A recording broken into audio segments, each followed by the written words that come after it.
राधे राधे आप सभी को।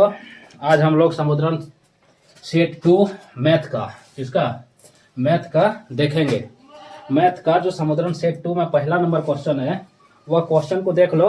आज क्वेश्चन लिखते नहीं, नंबर देख के डायरेक्ट हम सॉल्व करते हैं, ताकि एडिट के समय हम क्वेश्चन यहाँ डाल देंगे। क्वेश्चन देखो, पहला 156 का अभाज्य गुणनखंड। किसका? 156 का क्या पूछ रहा है? अभाज्य गुणनखंड। 156 का अभाज्य गुणनखंड तो क्या होगा? 156 का अभाज्य गुणनखंड होगा। अभाज्य गुणनखंड क्या होगा? इसको निकाल के देखना पड़ेगा। 156 का कैसे निकालते हैं? तो ऐसे निकालेंगे। 156 2 से देंगे 7 8, फिर 2 से देंगे कितना आ जाएगा? 3 9, 13 से देंगे 13 39। क्या हो गया? 2 इंटू 2 इंटू 13 इंटू अतना। 2 2 डबल है तो क्या हो गया? 2 पर स्क्वायर इंटू 13 इंटू अतना। 156 का अभाज्य गुणनखंड कितना होगा? देख लो। ऑप्शन नंबर इस प्रकार से कहाँ दिया गया है? तो ऑप्शन नंबर 3 में दिया गया है। किस में दिया गया है? 3 में। डायरेक्ट यही आंसर दिया हुआ है, तो ई तुम्हारा हो गया 3 नंबर का सही जवाब। क्वेश्चन नंबर 2 की ओर चलते हैं। तो 2 में क्या दिया गया है? 2 लगातार धनात्मक पूर्णांक का HCF होता है। 2 लगातार धनात्मक पूर्णांक का HCF क्या होता है? तो धनात्मक पूर्णांक क्या होता है? धनात्मक पूर्णांक किसे कहते हैं? जैसे 1 2 3 4, जिसमें प्लस का साइन हो, अर्थात कोई चिन्ह नहीं हो, उसे हम प्लस करें। 1 2 3 4, इस सबको क्या है? धनात्मक पूर्णांक। तो जैसे धनात्मक पूर्णांक हम यहाँ लिख रहे हैं 2 नंबर में, धनात्मक पूर्णांक। तो धनात्मक पूर्णांक में क्या हो जाएगा? 1 2 3 4 5, इस प्रकार से कहाँ तक चल जाएगा? अनंत तक। तो ये 2 धनात्मक पूर्णांक का HCF क्या होता है? तो 2 धनात्मक पूर्णांक का HCF 1 होता है। क्या होता है? 1 होता है। कैसे होगा उसका कारण भी समझ लो। जैसे कि मान लिया जाए 3 है धनात्मक पूर्णांक और 2 है। अब 3 2 को HCF निकालेंगे तो 2 एकम के 2 बच गया 1, फिर 2 आएगा, कितना बार में जाएगा? 1 बार में। इसी प्रकार से यदि 5 और 4 को भी देखना है तो देख लो। 4 5 1 बार में आ गया, 4 बचा कितना? 1, घटे कितना गया? 4 4 बार में 4। तो HCF कितना आ रहा है बाबू? 1 आ रहा है। तो इसका भी क्वेश्चन क्या हो गया? इसका आंसर क्या हो जाएगा? 1। देखो ऑप्शन 1, दूसरा नंबर का ऑप्शन कितना नंबर में दिया है? 1 का। तो ऑप्शन नंबर देख लो कितना नंबर में दिया है? 1 दिया है 2 नंबर में। तो इसका सही जवाब कौन सी हो जाएगा? Option number B. क्या हो जाएगा? ऑप्शन नंबर बी हो जाएगा सही जवाब। तीसरा क्वेश्चन की ओर चलते हैं। तो तीसरा क्वेश्चन में दिया गया है, निम्न में से कौन परिमेय संख्या है? निम्न में से कौन परिमेय संख्या है? इसका ऑप्शन पहले हमको लिखना पड़ेगा। ए ऑप्शन में दिया हुआ है क्या? 4 प्लस के रूट अंडर के 5। दूसरा में दिया है 10 प्लस के रूट अंडर के 100। तीसरा में दिया हुआ है 2 प्लस के रूट अंडर के 3। और चौथा में दिया है 5 प्लस के रूट अंडर के 5। डी हो गया, बी हो गया, सी हो गया, बी हो गया और ए हो गया। इसमें से कौन सी पूछ रहा है कि निम्न में से कौन परिमेय संख्या है? तो निम्न में से कौन परिमेय संख्या है? तो परिमेय संख्या पहचानने के लिए हमको क्या करना पड़ेगा? तो देखो सबसे पहले इसको क्या करेंगे? 4 क्या है?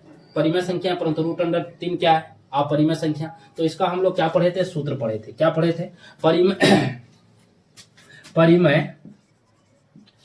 परिमेय इंटू के अपरिमेय इक्वल टू क्या होता है? अपरिमेय। अपरिमेय होता है। या तो यहाँ प्लस रहे, परिमेय प्लस के अपरिमेय इक्वल टू क्या होगा? अपरिमेय। इसी प्रकार से हम लोग पढ़ते हैं अपरिमेय इंटू के परिमेय इक्वल टू क्या होगा? अपरिमेय। इसी प्रकार से हम लोग पढ़ते हैं क्या? परिमेय इंटू के परिमेय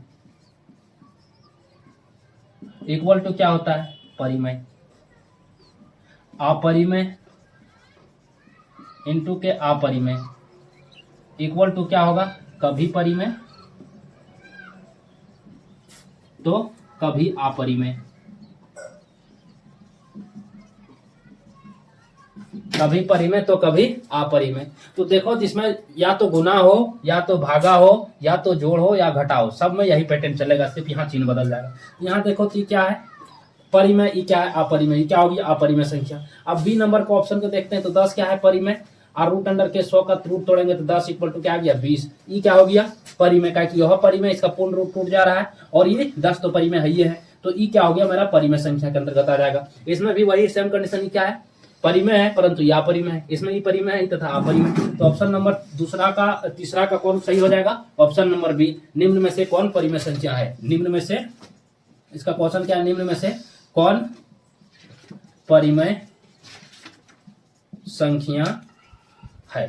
इस क्वेश्चन का कौन सी हो जाएगा? Option number B. कारण क्या होगा? कारण समझ लेना बढ़िया से कि परिमेय इंटू अपरिमेय इक्वल टू अपरिमेय होता है, अपरिमेय इंटू परिमेय इक्वल टू अपरिमेय होता है, परिमेय इंटू परिमेय इक्वल टू परिमेय होता है, और परिमेय इंटू अपरिमेय इक्वल टू कभी परिमेय होता है कभी अपरिमेय होता है। अब बात रखिए हम इंटू में समझाए तो इसमें प्लस लगा के भी देख लेना सेम रहेगा, भागा लगा के देख लेना सेम रहेगा, क्या बोलते हैं जोड़ लगा के देख लेना सेम रहेगा। बात समझ में आ गया? तो आगे की ओर हम चलते हैं। क्वेश्चन नंबर कहाँ तक हो गया? क्वेश्चन नंबर 3 तक। क्वेश्चन नंबर 4 की ओर देखते हैं तो इसको हम मिटा देते हैं। क्वेश्चन नंबर 4 देखते हैं। क्वेश्चन नंबर 4 क्या कह रहा है उसको देखो। 4 में दिया हुआ है शून्यक। क्या दिया हुआ है क्वेश्चन नंबर 4 में? क्वेश्चन नंबर 4 में दिया, क्वेश्चन भी लिखना पड़ेगा, कोई उपाय नहीं है। ग्राफ से बहुपद की शून्यकों की संख्या है। क्या है? तो एक ग्राफ दिया हुआ है इसे। अब हम लोग शून्यक का संख्या किस पर लेते हैं बाबू? शून्यक की संख्या किस पर लेते हैं? तो इसमें से ग्राफ में क्या होता है? ऊपर वाला को वाई अक्ष कहते हैं जो ऊर्ध्वाधर रेखा है, वाई अक्ष। इस क्षैतिज रेखा को हम लोग क्या कहते हैं? एक्स अक्ष कहते हैं। क्या कहते हैं? एक्स अक्ष। अब हम लोग शून्यक किस में लेते हैं? तो एक्स अक्ष पर लेते हैं। किस में लेते हैं? एक्स अक्ष पर। तो एक्स अक्ष पर यहाँ देखो कितना बार प्रतिच्छेद कर रहा है? 1 बार, 2 बार, 3 बार, 4 बार। तो इसका शून्यकों की संख्या कितना हो जाएगा बाबू? 4। कितना हो गया? 4। ये बात समझ में आ गया होगा। यदि वाई अक्ष में प्रतिच्छेद करे तो उसे हम शून्यक में नहीं लिखते। जब एक्स अक्ष में प्रतिच्छेद करता है तभी हम शून्यक में लिखते हैं। बात समझ में आया? अब अगला बात, एक्स अक्ष और वाई अक्ष समझ में आ गया होगा।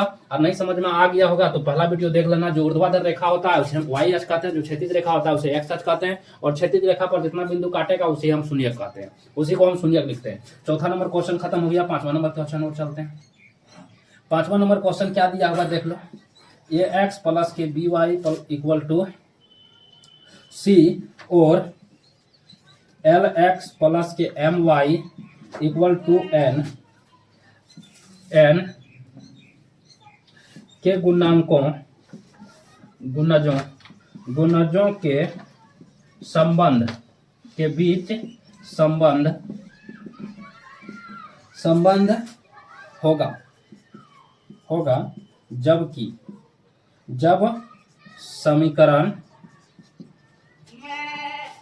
युग्म का आदित्य हल है। समीकरण युग्म का क्या है? आदित्य हल। आदित्य हल हम लोग क्या है पहले जानते हैं। आदित्य हल किसे कहते हैं? A2 बटे के A1 बटे के A2 B1 बटे के B2 does not equal to, देख लो A1 बटे के A2 does not equal to B1 बटे के B2 से हम लोग क्या कहते हैं? प्रतिच्छेदी रेखा। प्रतिच्छेदी रेखा क्या होता है? आदित्य हल होता है। तो सेम कंडीशन यहाँ देख लो ऑप्शन में क्या क्या दिया हुआ है। सो एक में दिया AM इक्वल टू BN, दूसरा में दिया है BN does not equal to MC, चौथा में दिया, तीसरा में दिया हुआ है अर्थात C में दिया हुआ है। C में दिया क्या हुआ है? AM does not equal to BL। इनमें से कोई नहीं। तो इसका सही जवाब क्या हो जाएगा? तो सही जवाब क्या हो जाएगा उसको देख लो। सबसे पहले हमको समीकरण को देखना पड़ेगा। क्या है यहाँ? इसका गुणांक में क्या है? A। तो A1 के जगह A हो गया इक्वल टू क्या हो गया? यहाँ कौन सी है? B। तो B1 के जगह A2 के, इसके जगह यहाँ क्या है? L। तो L आ गया। इसके बाद यहाँ सबसे पहले तो सूत्र को देख लो। A1 बटे के A2 इक्वल टू B1 बटे के B2 इक्वल टू C1 बटे के C2। इसे हम लोग क्या कहते हैं? संपाती रेखा। क्या कहते हैं? संपाती रेखा। संपाती रेखा में क्या होता है? परिमित रूप से अनेक हल। उसके बाद होता है A1 बटे के A2 B1 बटे के B2। यही डज नॉट इक्वल टू अगर हम लोग क्या कहते हैं? प्रतिच्छेदी रेखा। उसके बाद तीसरा कौन सी होता है? A1 बटे के A2 B1 बटे के B2 C1 बटे के C2। एकरा बोलते हैं समांतर रेखा। कौन रेखा बोलते हैं? समांतर रेखा। इसका कोई हल नहीं होता है। अब देखो इसका अनेक हल होता है, इसका आदित्य हल अर्थात एक हल होता है। अब देखो इसमें से हम क्या लिखे? A1 इसमें मेरा क्या हो गया? इसमें A हो गया, और A2 क्या हो जाएगा? B हो जाएगा। B1 क्या हो जाएगा, B हो जाएगा। तो A1 बटे के इसमें से A2 क्या हो गया, L हो गया, L ले लिए। उसके बाद यहाँ कौन सी होगा, B बटे के क्या आ जाएगा, M बटे के क्या आ गया, M। अब देखो तो ये दोनों मिल रहा है कि नहीं मिल रहा है, तो इसमें से जो लिखा गया है इस प्रकार से गुना करके, यदि हम इसको तिरछा तिरछी गुना कर दें, क्या कर दें, तो देखो तो क्या हो जाएगा, M से A को गुना करेंगे, AM हुआ, इक्वल टू नहीं मिल रहा है किससे, BM से, तो L को B से करेंगे तो कौन सी हो गया, LB हुआ। तो इसलिए इसका जवाब क्या हो गया, E देखो तो ऑप्शन कहाँ है, तो ऑप्शन नंबर सी में। इसका सही जवाब क्या हो गया, ऑप्शन नंबर सी। जब इस जगह में रेखा करता है जिसे हम प्रतिच्छेदी रेखा कहते हैं, और प्रतिच्छेदी रेखा का कितना हाल होता है, केवल एक हाल होता है। आगे की ओर हम चलें, क्वेश्चन नंबर 5 समझ में आ गया होगा। क्वेश्चन नंबर 6 को देखते हैं। क्वेश्चन नंबर 6, यदि वीडियो को लाइक और शेयर जरूर करें, और चैनल पर नया हो तो सब्सक्राइब कर लें, कारण वीडियो बनाने में मेहनत लगता है और बहुत मेहनत से लिखना पड़ता है, कारण यहाँ डिजिटल बोर्ड भी नहीं है। अगला बात है, अगला क्वेश्चन की ओर चलते हैं। क्वेश्चन नंबर 5 के बाद क्वेश्चन नंबर 6। क्वेश्चन नंबर 6, अच्छा 6 ही बता रहे थे, 5 छूट गया था। अच्छा 6 है, कौन है ये, क्वेश्चन नंबर 6 है। क्वेश्चन नंबर 5 को हम यहाँ बता देते हैं, कहाँ बता देते हैं, यहाँ देखो। क्वेश्चन नंबर 5 क्या दिया हुआ है, 6x स्क्वायर माइनस 3 माइनस के 7x के शून्यकों का योगफल होगा। तो देखो तो a बराबर क्या है 6, b बराबर क्या है माइनस के 3, c बराबर क्या है, पहले समीकरण को क्या करना पड़ेगा, सही रूप से लिखना पड़ेगा, एक्स स्क्वायर माइनस के 7x माइनस के 3 इक्वल टू 0। अब देखो तो a बराबर क्या है 6, b बराबर क्या है 7, और c बराबर क्या है माइनस के 3, माइनस के 7 माइनस के 3। अब इसमें से देखो शून्यकों का योग का सूत्र कौन सी होता है, alpha plus beta equal to क्या होता है, alpha plus beta equal to होता है माइनस b बटे के c, माइनस b बटे के c। तो माइनस b बटे के c देखो तो क्या है, तो माइनस b बटे के c, b मेरा क्या है माइनस के 7, तो माइनस माइनस के क्या हो गया 7 हो गया, बटे के c कितना है, तो माइनस के 3 है, क्या है c माइनस के 3 है। आदि माइनस उधर चल जाएगा तो क्या हो जाएगा, प्लस के 3 हो जाएगा। अब यहाँ देख लो इक्वल टू यहाँ क्या आ जाएगा, सो देखो माइनस के 3 है, इक्वल टू यहाँ देख लो क्या है, माइनस माइनस प्लस के क्या हो गया 7, 7 बटे के क्या आ गया 3, क्या आ गया 7 बटे के 3 माइनस के 3। अब देखो 7 बटे के 3 ऑप्शन में कहाँ दिया हुआ है आंसर, तो देखो कहाँ दिया हुआ है, ऑप्शन नंबर केवन दिया हुआ है, 5वां नंबर के ऑप्शन नंबर 2 में दे दिया है 2 बटे के 7 बटे के 6। तो 7 बटे का 6 इसमें से नहीं होगा, 7 बटे के, अच्छा माइनस b बटे के a होता है, सुनिए माइनस a बटे के b होता है, b तो b कितना है बाबू 6 है, इसलिए कितना हो गया इसका 6 हो जाएगा। देखो 6 नंबर का क्वेश्चन एक बार ध्यान से देख लो। ये क्वेश्चन जो है इसको समीकरण को हमको क्या लिखना है, पहले समीकरण रूप में लिखना है, alpha plus beta equal to क्या होता है माइनस b बटे के a, और इसी में यदि अल्फा इंटू बीटा पूछ दे तो क्या होगा, alpha into beta equal to होता है क्या, तो इसमें होता है c बटे के a, क्या होता है c बटे के a। Alpha plus beta equal to क्या होता है माइनस b बटे के a, और alpha into beta equal to क्या होता है c बटे के a। यहां तक में बात समझ में आ गया होगा। अभी प्लस कैसे हुआ, माइनस माइनस क्या होता है प्लस हो गया। अगला क्वेश्चन की ओर हम चलते हैं, क्वेश्चन नंबर के 7, 6 तो नीचे था 5 ऊपर बनाए हैं। अगला क्वेश्चन की ओर हम चलते हैं, क्वेश्चन नंबर 7। तो क्वेश्चन नंबर 7 देखो क्या है, क्वेश्चन नंबर 7 है, क्वेश्चन नंबर 7 नंबर में देखो क्या है, 7 नंबर बता रहा है 2x प्लस के y इक्वल टू 6 और 5x minus y equal to 1 को हल करें। क्या करना है, हल करना है। तो इसे हम हल किस प्रकार से कर सकते हैं, विलोपन विधि से कर देते हैं। किसे कर दें, विलोपन विधि से। तो देखो समीकरण क्या हो गया, x plus Y equal to कितना हो गया 6, दूसरा पहला समीकरण हो गया, दूसरा कौन सी 5x माइनस के y इक्वल टू क्या हो जाएगा, y इक्वल टू क्या हो जाएगा 1। अब देखो तो दोनों समीकरण को हम किस पर लिख सकते हैं, तो घटाने पर कट जाएगा मेरा y, तो लिखो घटाने पर, क्या कि पूरा पहला वीडियो में पूरी विस्तृत रूप से पढ़ा दिए हैं, और अब जिसको पूरा विस्तृत देखना है तो फर्स्ट जो समुद्रन का फर्स्ट रेट है उसमें जाके देख लेना। अब इसको घटाने पर कर दिया तो y क्या हो गया, कट गया, 5 2 कितना हो गया 7x, 6 और 1 कितना हो गया 7, तो x बराबर कितना आ गया 7 बटे के 7 इक्वल टू कितना आ गया 1, कितना आ जाएगा x बराबर 1 आ गया। अब x का मान हम लोग कहाँ रख देंगे, y पर रख देंगे, कहाँ रखेंगे, अब लिखो अतः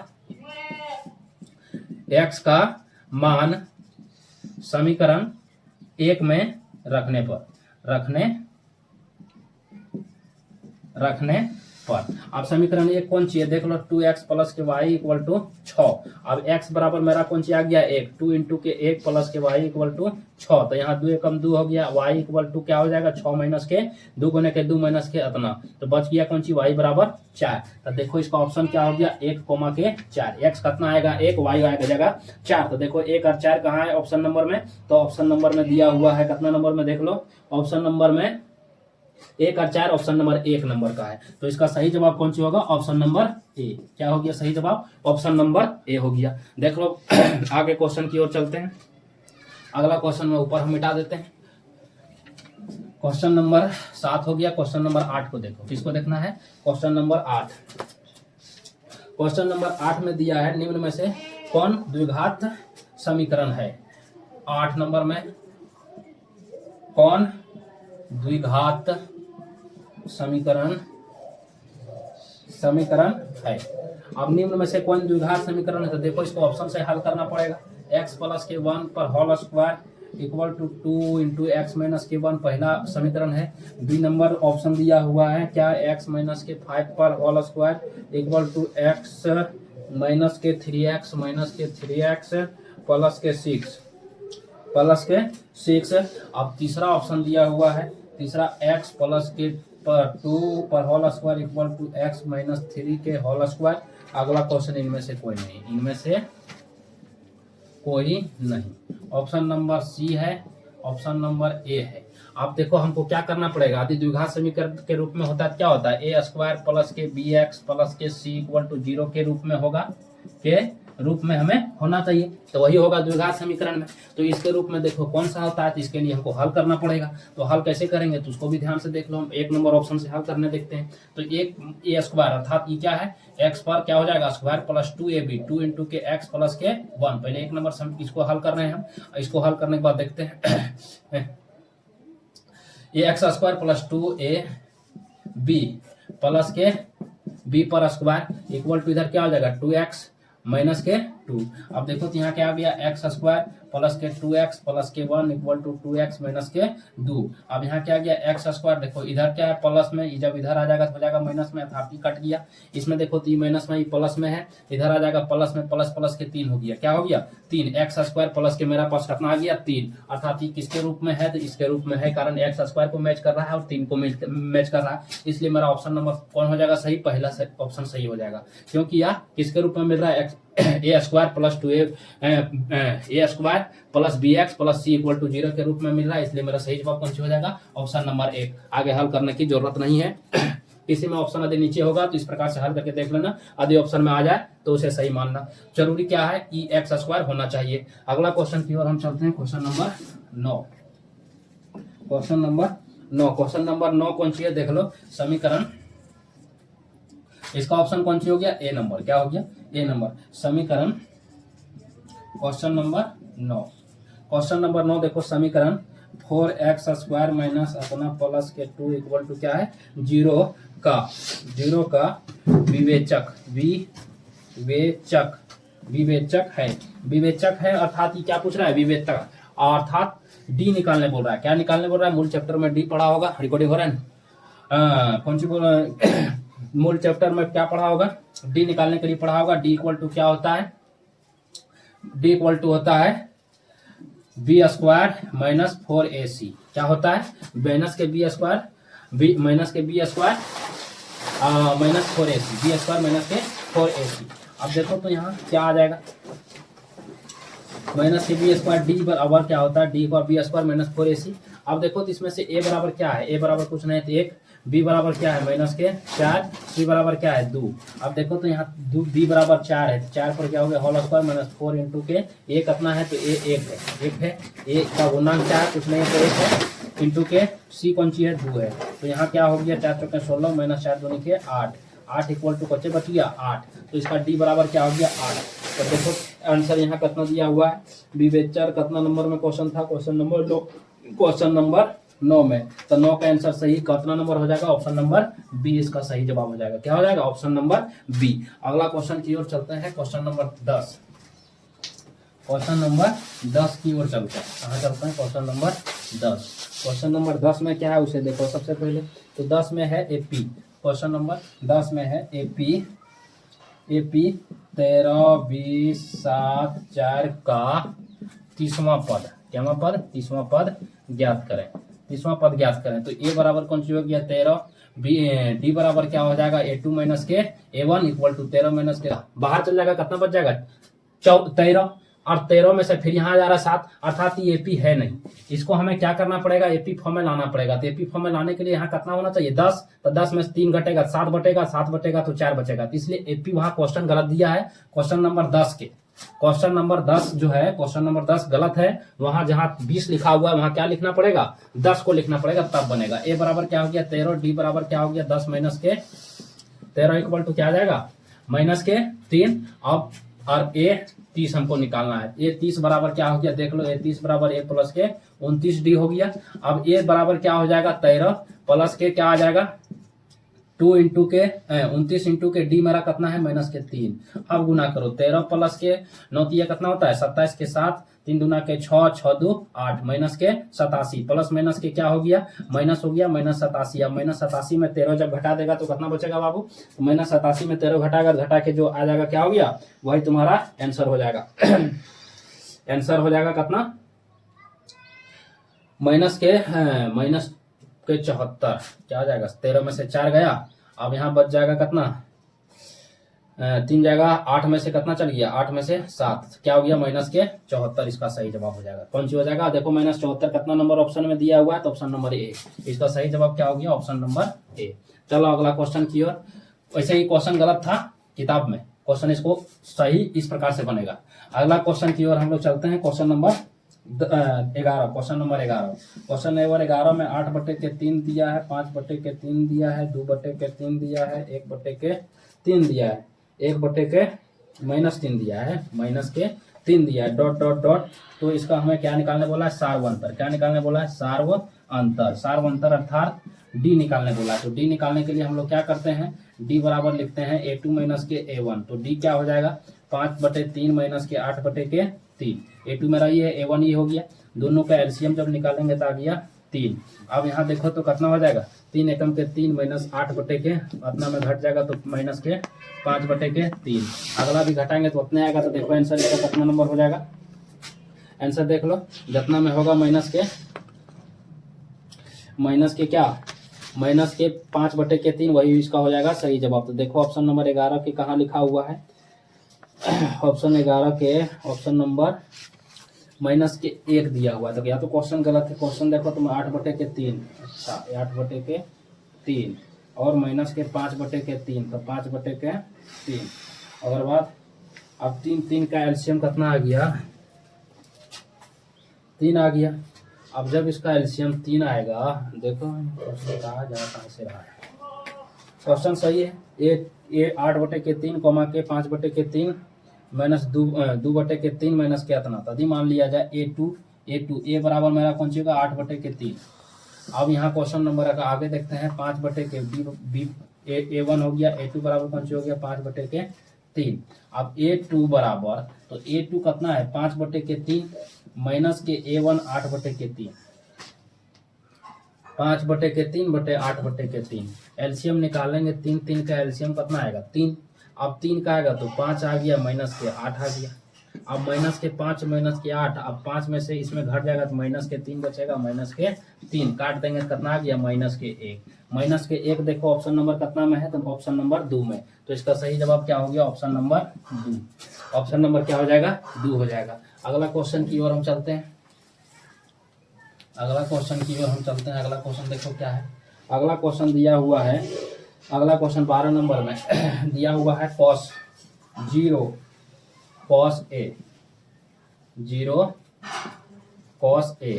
क्वेश्चन नंबर 12 0 cos A और sin A 0 के बीच की दूरी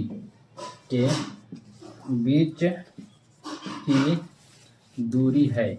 बीच का दूरी क्या है इसको निकालना है। कौन सूत्र पर दिया है, तो दूरी सूत्र पर दिया हुआ है। किस सूत्र पर है, दूरी सूत्र पर एक रेखा दो। एक जगह कौन सी हो जाएगा 0 cos A, एक जगह क्या हो जाएगा sin A कॉमा के 0।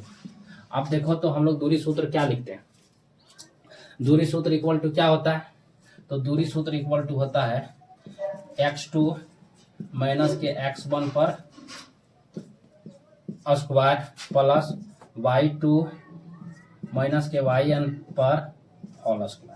अब यहाँ देखो दूरी सूत्र में यहाँ कौन सी आ जाएगा, x2 मेरा कौन सी है, तो x2 है साइन ए माइनस के x1 कौन सी है 0 पर क्या हो गया होल स्क्वायर पर रूट। अब इधर क्या हो जाएगा प्लस के y2 कौन सी है 0 प्लस के y1 क्या है cos a पर क्या हो गया होल स्क्वायर।